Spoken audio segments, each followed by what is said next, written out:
Saya pikir pangkal dari semua kesalahan ini adalah karena Presiden Jokowi membuat peraturan atau keputusan Presiden yang menetapkan tanggal 1 Juni itu sebagai hari lahir Pancasila. Ini sumber malapetaka. Kenapa BPIP itu mau diarahkan menjadi penafsir tunggal Pancasila? Di kepala saya itu langsung nempel, jangan-jangan ini niru CC Politbiro Partai Komunis di Cina. Ya, ini berbahaya.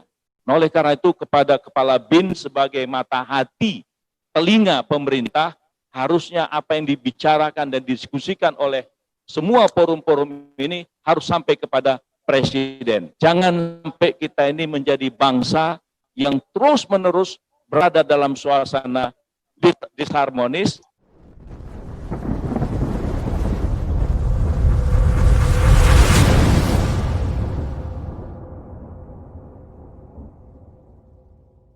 Setelah mendengarkan apa yang disampaikan oleh Pak Kiai Muhyiddin, Profesor Suteki, dan Pak Kiai Munahar tadi, saya merasa bahwa semua yang disampaikan ini harus sampai ke telinga Presiden. Ya, harus sampai ke telinga Presiden, harus sampai ke telinga BIN kepada Budi Gunawan. Karena BIN itu adalah telinga hati negara.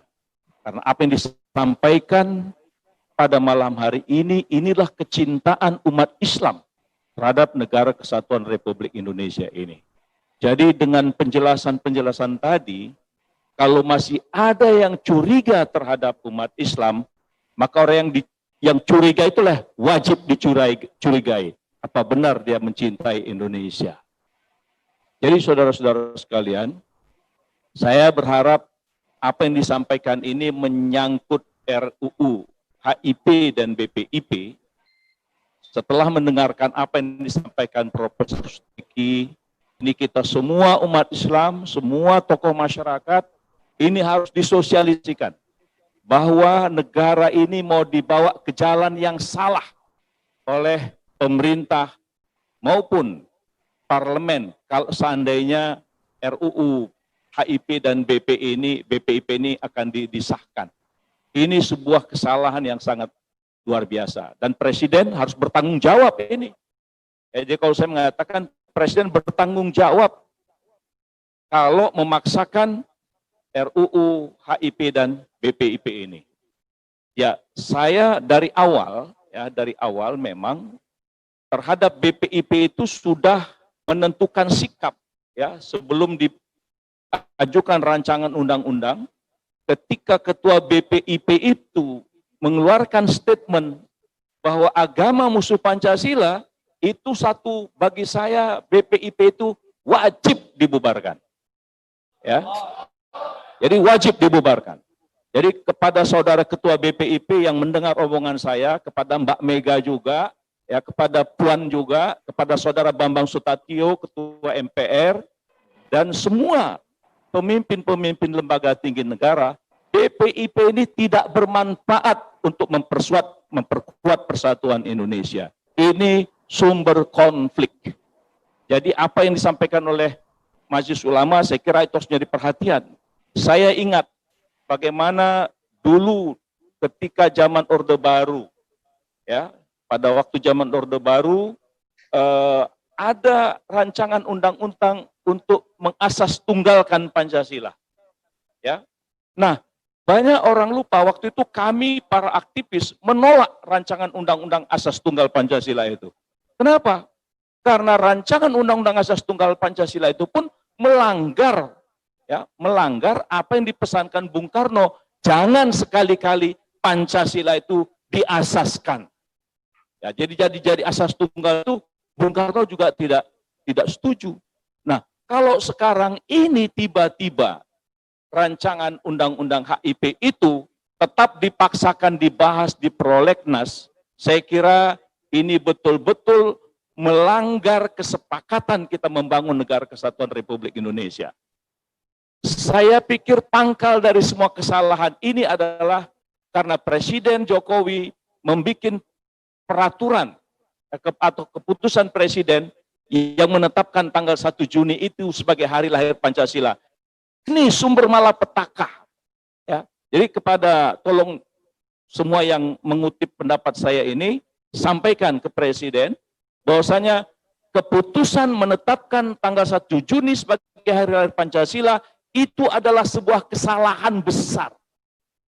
Ya, itu kesalahan besar. Dan ini pangkalnya, ya, sehingga RUU-HIP itu berani merubah Pancasila itu menjadi Trisila dan menjadi Ekasila. Bahwa Tuhan berkebudayaan, ini menimbulkan sebuah kecurigaan kita. Apa sebenarnya di balik semua ini? Apa tujuan, ya, DPR RI memasukkan rancangan HIP itu yang jelas-jelas melanggar kesepakatan kita bernegara dan berbangsa? Ya, saya terus terang mengatakan ini makar. Ya, harusnya Kapolri Idam Aziz harus mengusut perancang-perancang ini. Ini berbahaya terhadap negara kesatuan Republik Indonesia. Jangan umat Islam yang dicurigai. Ya, jangan majelis ulama yang dianggap sebagai istilah-istilah yang tidak santun dalam kehidupan kita bernegara dan berbangsa sekarang ini. Nah, jadi saya melihat bahwa kesalahan itu adalah bermula dari penetapan tanggal 1 Juni sebagai hari lahir Pancasila. Dan ingat, 1 Juni 1945 belum ada negara kesatuan Republik Indonesia. Jadi negara kesatuan Republik Indonesia belum ada pada tanggal 1 Juni. Ya, kita menyatakan kami bangsa Indonesia dengan ini menyatakan kemerdekaan Indonesia itu baru tanggal 17 dan kita sepakat tanggal 18 itu kita mengaku bersama-sama bahwa dasar negara kita itu adalah 5 sila Pancasila dan kemudian ada dalam pembukaan Undang-Undang 45 itu. Jadi kita nggak boleh lari dari sini. Jadi Presiden Jokowi harusnya memahami prinsip dasar bernegara kita ini. Maka saya katakan tadi Presiden Jokowi harus bertanggung jawab terhadap penetapan tanggal 1 Juni sebagai hari lahir Pancasila itu. Karena inilah menurut saya asal muasal dari semua kekisruhan itu. Nah, apalagi dengan BPIP. Jadi saya malah begini, ya. Kenapa BPIP itu mau diarahkan menjadi penafsir tunggal Pancasila? Di kepala saya itu langsung nempel, jangan-jangan ini niru CC Politbiro Partai Komunis di Cina. Ya. Ini berbahaya. Apakah Mbak Mega menyadari ini gitu? Menjadikan BPIP itu menjadi penafsir tunggal, apa bedanya BPIP itu menjadi CC Partai Komunis itu? Apakah ini dibuat karena kita sekarang ini terlalu cenderung berteman dengan RRC, sehingga semuanya meniru apa yang dibikin oleh RRC? Saya kira itu juga melanggar komitmen kita sebagai negara yang non-blok, bebas aktif dan sebagainya. Jadi saudara-saudara sekalian kaum muslimin, para aktivis, para tokoh masyarakat, bahwa inilah waktunya kita untuk saling bahu-membahu, ya, untuk mengeratkan, ya, kita secara bersama-sama bahwa untuk undang-undang BPIP dan RUU HIP ini itu wajib untuk dihapuskan dari prolegnas itu. Ya, jadi pada DPR RI dan semua ketua-ketua partai politik, apalah artinya kalau kita mempertaruhkan disharmoni berbangsa dan bernegara? Tidak ada urgensi, ya. Apalagi nggak ada studi akademiknya ini, ya. Studi akademik daripada apa urgensi kehadiran RUU BPIP dan RUU HIP ini gitu. Ya, ini saya melihat bahwa sistem kita bernegara ini memang sudah dibuat sedemikian rupa, kalau bahasa orang Bogornya Pak Baliut, ya, kacau, ya. Jadi sistem ini sudah betul-betul kacau. Nah, kita tidak boleh membiarkan kekacauan itu. Nah, oleh karena itu kepada semua kita yang mengikuti forum ini, ya, saya ajak sekali lagi, ya, bahwa rancangan undang-undang HIP itu yang sudah tegas-tegas sangat bertentangan dengan apa yang disepakati ketika kita membangun negara ini, ya, membentuk negara ini. Dan begitu juga arah BPIP yang kita sudah baca pasal-pasalnya itu kontroversial, ya, yang menimbulkan nuansa-nuansa monopoli pemahaman Pancasila oleh satu kelompok tertentu, saya kira ini sangat bertentangan. Nah, oleh karena itu saya di dalam forum kita pada malam hari ini mengajaklah ya kepada pemerintah terutama untuk apa sih memaksakan rancangan undang-undang yang tidak bermanfaat ini dalam konteks bernegara dan berbangsa. Ya, Majelis Ulama yang sudah membuat kajian analisa yang sesuai dengan tuntunan dalil-dalil Quran, hadis dan sebagainya, ini harusnya pemerintah mendengarkan. Seingat saya, Pak Harto saja pun pada waktu beliau ingin harus tetap undang-undang asas tunggal itu disahkan, tapi ketika Majelis Ulama membuat ada semacam masukan, kritikan, begitu juga Dewan Dakwah waktu itu Bapak M. Natsir masih hidup, juga memberikan kalimat, dengarkan pula lah suara kami.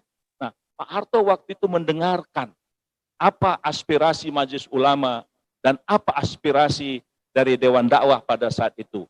Kok sepertinya sekarang ini parlemen, presiden menutup mata dan menutup telinga terhadap semua apa yang disampaikan para ulama-ulama, para tokoh-tokoh masyarakat. Nah, oleh karena itu kepada Kepala BIN sebagai mata hati, telinga pemerintah, harusnya apa yang dibicarakan dan didiskusikan oleh semua forum-forum ini harus sampai kepada presiden. Jangan sampai kita ini menjadi bangsa yang terus-menerus berada dalam suasana disharmonis. Ya, kalau saya prinsipnya, begitu undang-undang ini mau dipaksakan jelas-jelas itu bertentangan dengan undang-undang dasar, wajib ditolak, itu undang-undang maksiat menurut saya. Jadi tidak perlu ditaati, tidak perlu dipatuhi. Nah, kalau semua rakyat bersikap seperti itu, apa wibawa negara?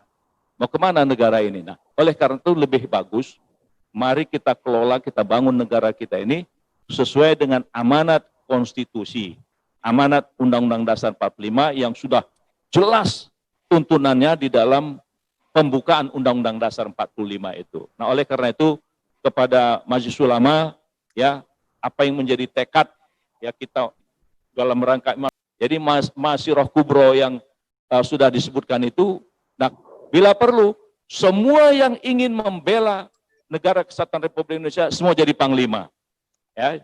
Jadi jangan tumpukan saja kepada Pak Kiai Muhyiddin, semua kita harus jadi panglimanya dalam rangka untuk membangun kekuatan itu, gitu. Dalam rangka untuk menjaga keutuhan negara kesatuan Republik Indonesia. Jadi kepada BIN, kepada polisi, Panglima TNI, dengarkanlah apa yang menjadi pembicaraan dalam forum-forum seperti ini supaya kita menjadi bangsa yang kuat. Ya, kita ini sudah dari dulu sudah dipahamkan, diajarkan Bhinneka Tunggal Ika. Kita bisa berbeda-beda pandangan, berbeda-beda pemikiran, berbeda-beda persepsi, tapi kita tetap satu untuk Indonesia. Jadi jangan umat Islam itu sebagai mayoritas penduduk yang juga berjuang mempertahankan NKRI, lalu kemudian selalu dicurigai dengan istilah-istilah yang menurut saya itu di luar akal sehat, di luar kenormalan cara-cara berpikir. Ayo kita bangun Indonesia dengan semangat yang dulu sudah dilantunkan di Surabaya ketika kita mempertahankan Indonesia dengan kalimat takbir. Takbir! Allahu Akbar. Saya kira itulah yang dapat saya antarkan kepada kita semua dalam rangka membangun negara kesatuan Republik Indonesia ini sesuai dengan apa yang dicontohkan oleh para pendiri-pendiri Republik. Kita sudah 75 tahun merdeka, tetapi perasaan kita kaum muslimin seperti selalu dicurigai, selalu ditekan, selalu diberikan dengan istilah-istilah yang tidak sehat. Menurut saya ada sesuatu yang salah dalam pikiran para pengelola negara, para pengelola pemerintahan sekarang ini. Nah, oleh karena itu saya tetap mengatakan Presiden Jokowi harus bertanggung jawab terhadap semua keadaan ini. Terima kasih.